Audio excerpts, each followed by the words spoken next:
Shalom Yasharallah. First and foremost, I'd like to give all glory, honor, and infinite praises to Yahweh, Bahashem, Yahweh Shai, Bahashem Chachadash, double honors to beloved elders and the apostles of great millstone that taught me this truth. While peace and salutations to all you hopeful elect Akim out there laboring, that are pushing this word in truth and in sincerity. This is your brother Amar from the GMS Boise, Idaho camp, and I'm doing this lesson, based off some thoughts that I was thinking, on a couple of these aerial videos that were being shown of Mexico City celebrating the FIFA World Cup win in round 32, which, billions of people are currently watching, myself included, because, Jake is into, the sports, stuff like that, watching, the talent, etc. It's a fun game when you get into it. And the point is that I want to bring is just the mass scale of people that are more consumed with, bread and circus, because it's not wicked to like football or soccer, whatever. It's not wicked to like sports and watching it. But when you make it your life, when this is what you live for, when you're putting anything above Yahweh Bashem Yahweh Shai, when you're putting any time and effort and energy into anything else, more than Yahweh Bashem Yahweh Shai, it can become an idol, and is an idol if you are idolizing it to the point of, oh, I can't live without this. If I don't have this, I can't live without it. Which I'm not saying that's soccer to all these people. It's just an example of, the mass amount of Jake that's into something so simple, kicking a ball around. But I'm not saying it's not, a talented. But if anybody gets offended because, I'm saying, oh, you don't need to be watching every single game religiously, man, this ain't even for you. But because there's a balance, you can watch a game, it's nice to watch them. I know I like watching the games, but what are you doing? Is that all your life is about? And that's what these people, currently have the mentality of, is bread and circus, being satisfied with being able to eat, they can go out and get tacos or whatever, and they can watch their game, and I wanted to just show this video to use as a scale. But before I do that, I'm actually going to bring out a scripture. This is Isaiah 10 and 21. And this is the scripture that came to my mind first when I saw this video. This is Isaiah 10 and 21. The remnant shall return, even the remnant of Jacob, unto the mighty power. And this is just to show you how much our people can get behind folly and can get behind entertainment and partying and bullshitting and drinking, and meeting new people and going out and doing this and constantly going to the next event and the next event, entertaining, constantly being entertained in their life, But then you have the men of Yahweh Bashem Yahweh Shai that are focused on things of prophecy. They're looking at what's going on in the world. They're looking at these earthquakes. They're looking at wars and rumors of wars. They're looking at how Esau's moving with the data centers to usher in the MOT to the B. But are these people worried about that? Nah, man. They're worried about their team getting a fake gold trophy, man, because that shit ain't even real gold, man. This Isaiah 10 and 22, this is the point. For though thy people Israel be as the sand of the sea, yet a remnant of them shall return. The consumption decree shall overflow with righteousness. The final decree is that, 1/3 in Babylon the Great is going to be saved and 2/3 destroyed. And this is just a visualization that I'm going to show you right now. The mass majority that Jake is just partying and bullshitting, this video is fair rights use. I don't own any music or this video.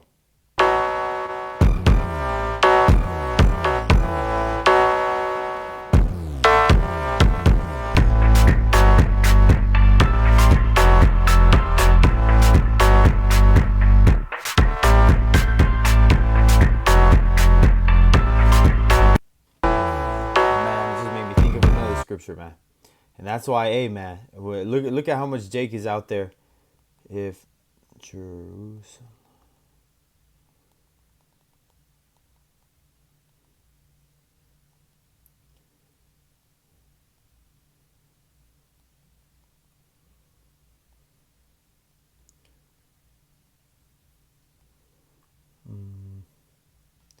This just goes to show you, man,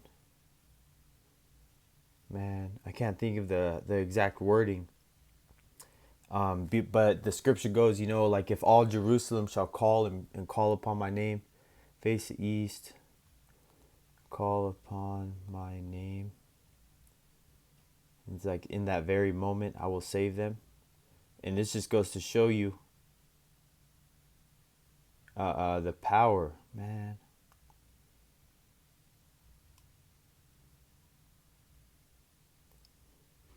Salaki Yashrala, I'm just thinking of that one scripture where it talks about, if all of Israel or all of Jerusalem, I can't remember how it's worded, that's why it's not coming up, but call upon me and face the east, call upon my name.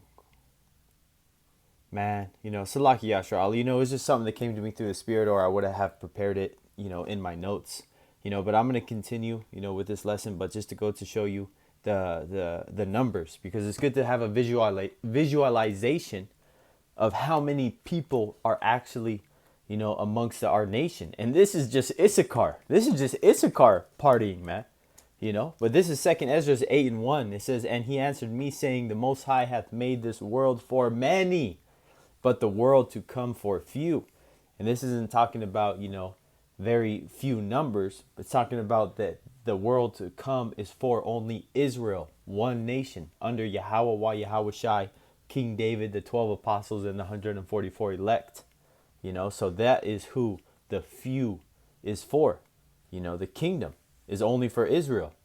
Even though we are the majority, but numbers wise, compared to how many different nations there's 17 other nations outside of the nation of Israel. So we would be considered the few.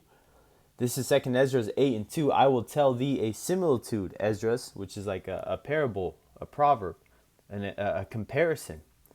Esdras, as when thou askest the earth, it shall say unto thee, that it giveth much mold, wherein earthen vessels are made, but little dust that gold cometh of. Even so is the course of this present world. There be many created, but few shall be saved. And if you've ever seen, the process of mining gold, you have truckloads and truckloads and truckloads and truckloads and semis full of dirt. And you may get a teaspoon, 2 teaspoons, maybe a half a cup of gold out of all that, which is comparatively nothing. Let's say you got a whole house, right? You got a whole house and you're going to sweep the floors. That little dust that's left over in the dustpan after you got done sweeping, compared to the size of your house, that's how much little leftover dust there is compared to how much mass you're actually being accounted for.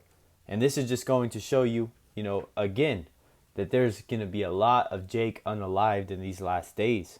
It's going to get bad out here, and resources are going to run out quickly because all these people are completely dependent on Esau's, systems. How many of these people are out there living not connected to city water, not connected to electricity, not connected to, all these things, man? That's why a lot of these people are going to be unalived. That's why they say that if Babylon the Great, America, lost its power, within the first 3 months, 94% of the population would be unalived. Because all these people are just, like Klaus Schwab says, useless eaters, or as the scriptures say, 2/3, man. So count yourself very blessed and, very thankful that you are focused on prophecy and that you are focused on constantly improving your relationship with Yahweh Bashem Yahushai, constantly evaluating yourself, constantly looking in the mirror, constantly knowing what you need to improve on to be a better prophet, a better teacher, a better piece of the body to bring edifying information, etc. Constantly trying to be the best brother you can, to the Akim around you, because these are the future rulers of the kingdom of heaven. And you have to really believe and understand that to get through what we're going to have to go through in these last days to get to the kingdom. As so many scriptures go into, how that the entrance to that great city is narrow, that only one man can go through at a time. But how is that man going to be able to go through unless he passes through all the dangers? A deep water on his left and a fire on the right, roughly paraphrasing scriptures. Going to show you, man, we're going to have to go through it. And our temptation and Jacob's trouble is right around the corner, and you can see the mass amount of people that are unprepared for those days. These and how many few people are actually looking for the signs and on the constant watchtower, and not falling asleep and getting caught up with the world, and getting distracted, but constantly reporting on these things. So again, just want to show you a visual comparison of how much people of Issachar is out there just partying and bullshitting than getting right with Yahweh Bashim Yahweh Shai. And with that, Lord willing, that this lesson was edifying unto the elect. Till next time, I would like to give all glory, honor, and infinite praises to Yahweh Bahashim Yahweh Shai, Bahashim Chachadash, and double honors to beloved elders and the apostles at Great Millstone that taught me this truth. Peace and salutations to all you hopeful elect Akim out there laboring that are pushing this word in truth and in sincerity. Till next time, Lord willing, Shalom.